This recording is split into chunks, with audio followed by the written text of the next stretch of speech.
السلام عليكم ورحمة الله وبركاته صاحبيال maanta waxaan rabaa inaan la wadaago app ama program aan isleeyahay dhalinta wax badan buu ka anfacaya waa e-learning platform magaciisa waxaa la dhahaa Coursera waa program taqaana wax laga barto waxaad ka helaysaa laba meelood haddii mataqaana aad isticmaalayso mobilka Android waxaad ka helaysaa Play Store ka haddii kale aad mataqaana iPhone isticmaalayso App Store ka aad ka helaysaa balan soo kiciyo hadda Coursera qoraalkiisa wakaas wasaj gareynaysa update ku sameeyay buu leeyahay aniga ugu jira Coursera-hani ama programkani waxa inta badan soo geliya casharo free jaamacadaha adduunka ugu waaweyn baa soo geliya marka 90% aqoontaad raadinayso waad ka helaysaa iyadoo waliba mataqaana macallimiin khibrad leh ay bixinayaan barnaamijyada ku jira waxaa kamid ah hadeer ama ku diyaarsan artists and humanities business ki baa kamid ah computer science ki data science ki information technology health math and logic personal development psychological science and engineering social science language learning awreebaad waxa ku dhifan halka ay ku qoran tahay see all topics su'aalo kale anigu haddaan ku dhufto hadeer business-kan ku dhufanayaa business-kan ku dhufto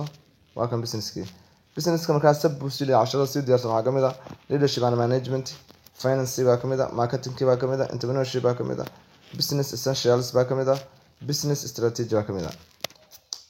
casharada inta badan waxa soo galiyay mataqaana jaamacado maxay jaamacado ku yaala wadanka Mareykanka iyo jaamacado kaleba inta badan waa free hadda haddaan ku dhufto course loo yaqaano English for career development haddaan ku dhufto course-kan waa online baa lagu yiri 100% saa ka wareegtid jaamacadaha bixin kara maxaa lagu yiri ku soo dhawow English for career development course-kaas oo ay abuurtay ama bixinaysa jaamacadda loo yaqaan University of Pennsylvania jaamacad ku taala USA oo Mareykanka ku taala ayaa bixinaysa magaceeda Pennsylvania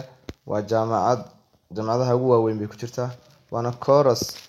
free waa halkaas baad ku dhufanaysaa ay ku qoran tahay enroll baad ku dhufanaysaa markaa saas mataqaana adoo sani wada weeyig on ka duwan gashanahay good course buu leeyahay course-kii toos waad buu leeyahay markaa anigu maadaama aan hore uga duwan gashanahay markii course-kii buu geeniya waa kan hadda week 1 ma kala ku dhufanayaa waa subject waa week 1 week 2 week 3 week 4 week saas oo soconaysa casharadan waan dhageystay oo ku atag buu saaray marka su'aalo kale haddaan kan soo furo week 2 gaas oo kale aan soo furaba overview maxay resume ku saabsan ama CV-ga wax la dhaw wax ku saabsan weeyaan aan hadda ku dhufto jaamacadan muxuu ku yiri career development sidoo kale faa'iido leh waxa kamid ah casharka ay akhrinayaan isagoo mataqaana qoraalna ka xagga ku qoran Hello. In this unit, we will be talking about resumes and how to write an effective resume. In this video, we will start by defining the resume and talk about 3 reasons. saas baad mataqaana ula soconaysaan barnaamijka far badan oo free ayaad ka helaysaa marka waxaan rajeynayaa haddii la haydmo inaad ka faa'iidi doontaan oo walaalkiin